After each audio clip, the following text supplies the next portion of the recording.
Olá, apostadoras de futilidades digitais! Olá, apostadores de futilidades digitais! Eu sou Otávio Gá, este é o Super 8 e pessoal me sugeriu esse filme aqui, pelo nome eu supus que era algum filme B de algum influenciador digital, aí não dei muita confiança não. Mas como as recomendações continuaram, eu fui dar uma singela olhada do que se tratava e opa, é um suspense e terror envolvendo essa temática de influenciador digital, então assisti, achei bacana e como se tratava de um filme pouco conhecido, pelo menos até agora, achei que valia a pena recomendar num episódio do Que Caboges de Filme é Esse? Pois então, cá tô eu. E se cá tá você também, simbora.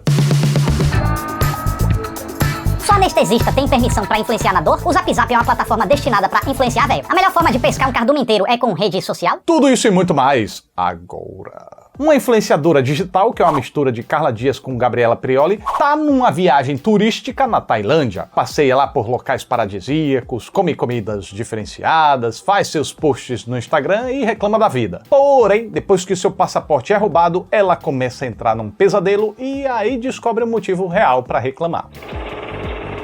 Quando eu descobri que esse filme se tratava de um suspense terror envolvendo o mundo de influenciadores digitais, a minha maior curiosidade era se essa atividade seria de fato incorporada na trama ou se o fato da mina ser influenciadora era algo acessório e só serviria de isca pra alguém como eu, já que no fundo o filme falaria sobre outra coisa totalmente nada a ver e esse fator em nada influenciaria na trama. Felizmente, não foi o caso. Influencia sim. E muito. E bem, pelo menos eu achei. Influencer faz sim por merecer o título e é até hábil ao fazer seus apontamentos críticos sobre a cultura da futilidade instantânea que beneficia produtores de conteúdo digital que pouco ou nenhum conteúdo relevante produzem, mas assim mesmo alcançam público e prestígio apenas ao publicar fotos e vídeos de sua própria vida, o que não seria um problema por si só. Tem quem use recortes do seu próprio cotidiano para levar ao público conhecimentos úteis, mensagens engrandecedoras ou até mera diversão mesmo. Mas me perdoe, eu não consigo ver valor em quem só posta hoje eu tô aqui, hoje eu tô fazendo não sei o que, hoje eu tô comendo não sei o que lá. Isso quando não é só uma selfie, uma foto numa paisagem bonita ou uma foto do prato. A pessoa decide viver através de uma lente de forma falsa e fabricada. Ou seja, nem ela vive direito as coisas que está experienciando, nem dá algo de útil ao público que consome essas paradas. Que é o caso da mocinha aqui do filme, que quando o bagulho aperta, descobre que sua vidinha era tão de mentira que praticamente não tinha estabelecido relações verdadeiras. Algo que o filme utiliza para criar a grande problemática, mas eu já aviso que é algo que precisa de uma certa concessão do público para poder funcionar. Porque vão ter alguns certos exageros aqui ou ali, alguns absurdos e desvios da lógica da realidade acolá. São questões que, se tivessem recebido mais atenção dos realizadores para fechar melhor as pontas, talvez isso desse mais realismo ao desenvolvimento da trama e a gente acreditasse com mais facilidade. Porém, por outro lado, esse maior realismo poderia esmigalhar as circunstâncias mais curiosas e ímpares desse filme. Então,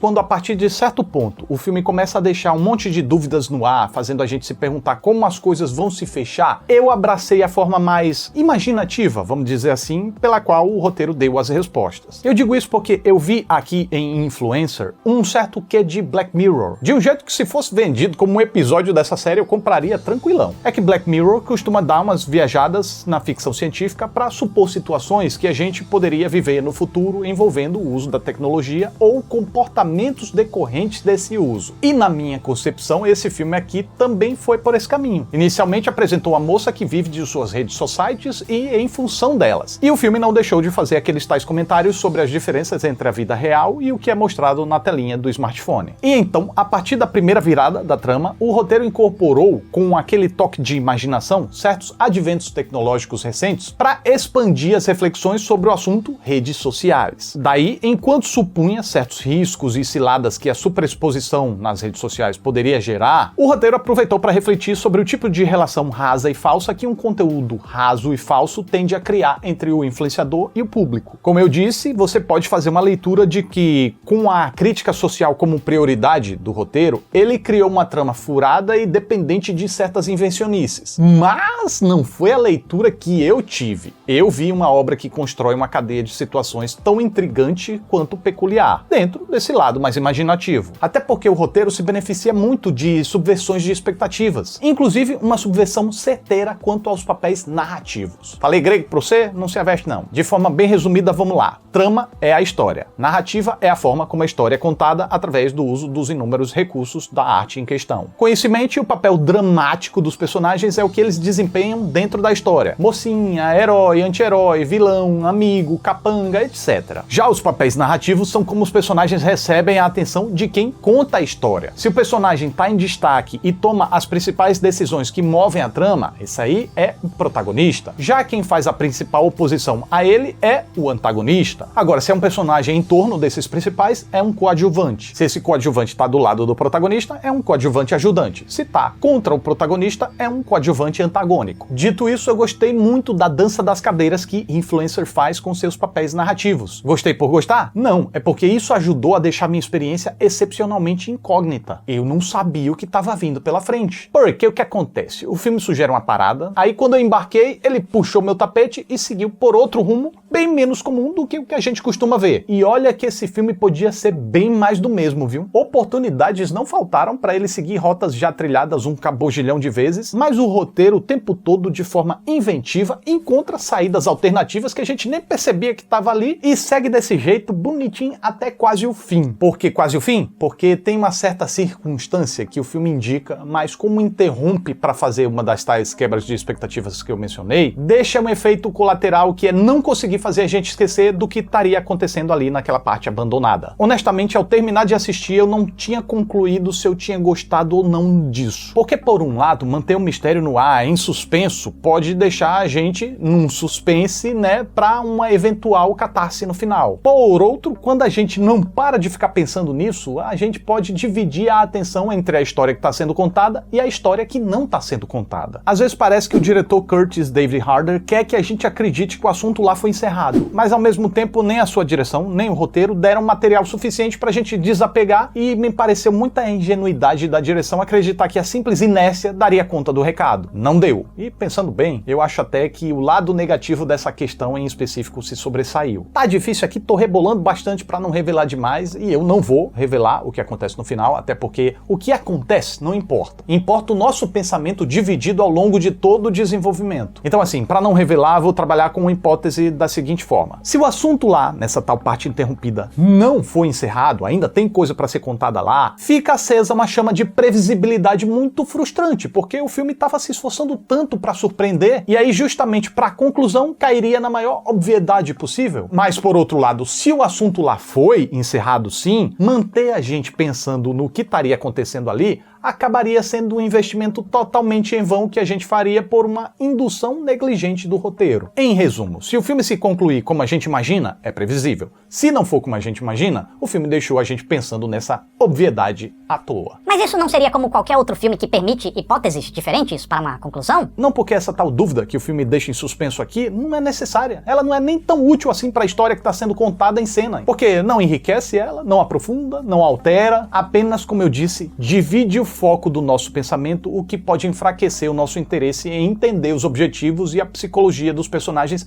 que estão ali diante dos nossos olhos. Ok, talvez nem todos mereçam esse interesse, mas tem pelo menos um personagem aqui que merecia sim, pela complexidade da forma como encara a vida. Pois assim, o que teria deixado essa pessoa tão amarga, desprezante e desprezível? Mera psicopatia? Não creio. Deve ter isso aí também na equação, mas não apenas. Pois, pra mim, a escalação dessa pessoa em específico não foi sem querer e diz muito pra gente iniciar a reflexão sobre seu personagem. Sem revelar demais também, essa pessoa é um alvo fácil de julgamentos. Então, poder não ser alvo de julgamentos, nem que seja por uns 15 minutos aqui, outros 15 minutos ali, outros 15 minutos acolá, enquanto também desfruta da catarse de dar motivos reais pra reclamões reclamarem da vida, parece ser uma junção de fatores tentadora o suficiente para servir de motivação para um personagem fazer maldades num filme de terror e suspense. O que é correspondido com uma performance digníssima dessa tal pessoa. Ao mesmo tempo que a sua composição transmite insegurança, também transmite segurança. Ao mesmo tempo que transmite amargura, também transmite deleite. E ao mesmo tempo que transmite medo, também transmite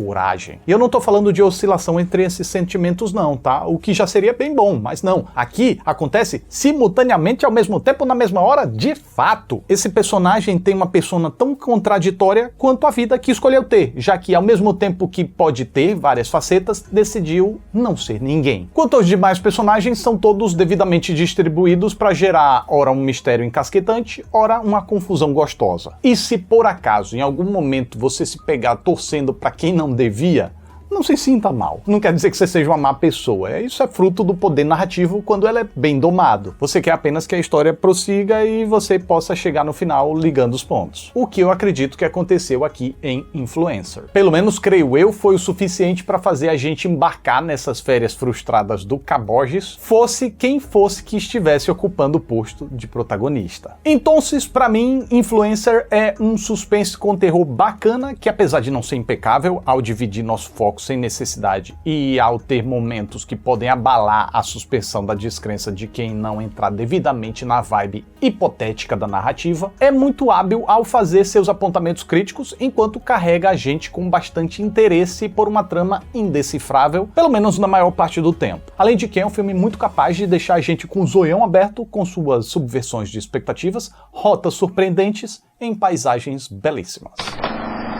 E essa é a minha reação enquanto assisti ao filme. Achou essa minha análise muito confusa? Não entendeu muito bem o que eu quis dizer com isso ou aquilo? Então, esse texto foi muito difícil porque eu tentei ao máximo evitar spoilers para preservar a experiência de quem ficaria interessado em ver o filme. E na moral, o terreno desse filme aqui para spoilers é muito escorregadio. Qualquer coisinha aqui eu podia vacilar. Mas se você chegou até aqui e pilhou de ver o filme, depois que você assistir, volte aqui nesse vídeo e veja se as coisas não passaram a fazer sentido. Já é? Somos nozes. Então, galera, mais um Super 8 tá chegando ao final. Fico muito grato pela atenção aí de todos vocês que me acompanham. Muito obrigado, até a próxima e agora eu vou continuar curtindo as minhas férias aqui nesse local paradisíaco maravilhoso. Já é? Tchau!